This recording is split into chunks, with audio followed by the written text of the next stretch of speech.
Hello,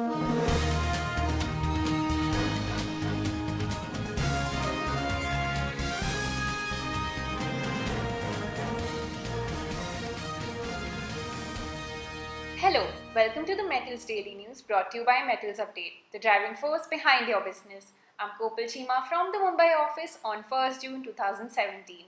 In steel pipe makers in India worry as imports from China rise. India has imposed a 5-year anti-dumping duty on import of hot-rolled and cold-rolled flat steel products recently, which has been a major boost for the steel sector. But now, pipe manufacturers, which are facing a similar ambush from cheap imports, are looking for a similar respite. As per media reports, Jindal SAW, Essar Steel and Welspun Corp have petitioned the Directorate General of Anti-Dumping and Allied Duties and filed a plea to impose anti-dumping duty on imports of submerged arc welded pipes from China.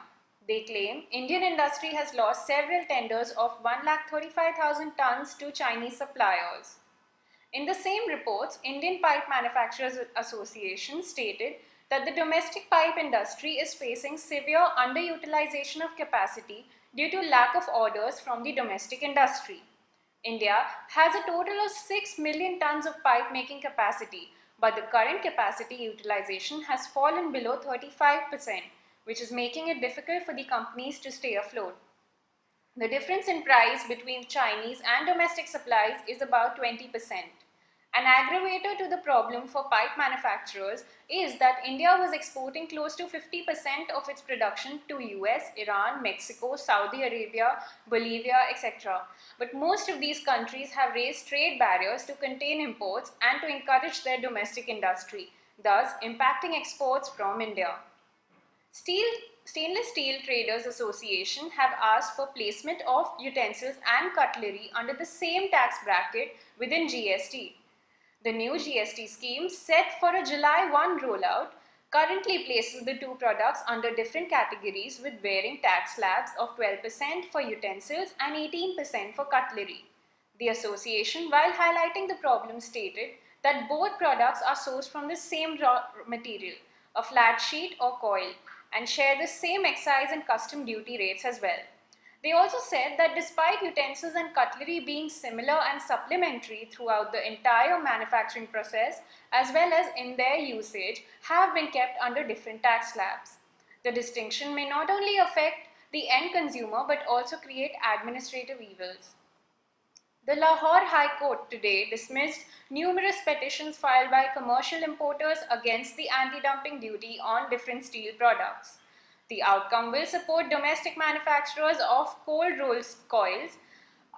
The National Tariff Commission (NTC) on January 19 had imposed definitive anti-dumping duty in the range of 13.17% to 19.04% on imports of CRC sheets importable from China and Ukraine for a period of 5 years, to which commercial steel importers filed multiple petitions in the court against these anti-dumping duties, as well as against the National Tariff Commission as an entity itself.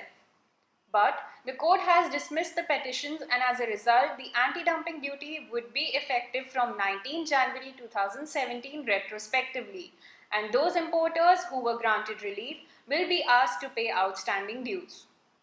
Odisha's state-level Single Window Clearance Authority on Wednesday gave principal approval to Richport Drinking Water Private Limited to set up a structural steel fabrication unit at Kalunga in Panposh of Sundargarh district with an investment of Rs 53 crore. They also recommended another proposal to the High-Level Clearance Authority for consideration. The proposed unit will have facilities for fabrication of ducting and miscellaneous items of general steel fabrication with an installed capacity of 12,000 tonnes per annum. In zinc and lead, Hindustan Zinc continued to lower the price of its zinc products today as well. The company reduced zinc offers by Rs 1,200 per tonne today after a reduction of Rs 1,700 per tonne on 29th May. Special high-grade zinc ingot is now being offered at Rs 1,94,600 as compared to Rs 1,95,800 per metric ton on 29th May at the Tarapur stock point. For its lead products, the company continued to increase lead offers. Hindustan Zinc increased offers for its lead products by Rs 1,000 per ton after an increase by Rs 1,200 per ton on 29th May. Lead of 99.99% minimum purity is now being offered at Rs 1,64,200 per metric ton as compared to 1,63,200 per metric ton on 29th May at the Tarapur stock point.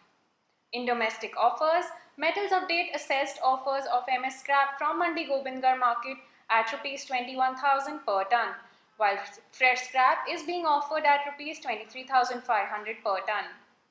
Offers of MS ingot at Mandi Gobindgarh are currently quoted at Rs 28,500 per ton, while at Raipur and Muzaffarnagar the offers have been recorded at Rs 24,400 and Rs 26,600 per ton.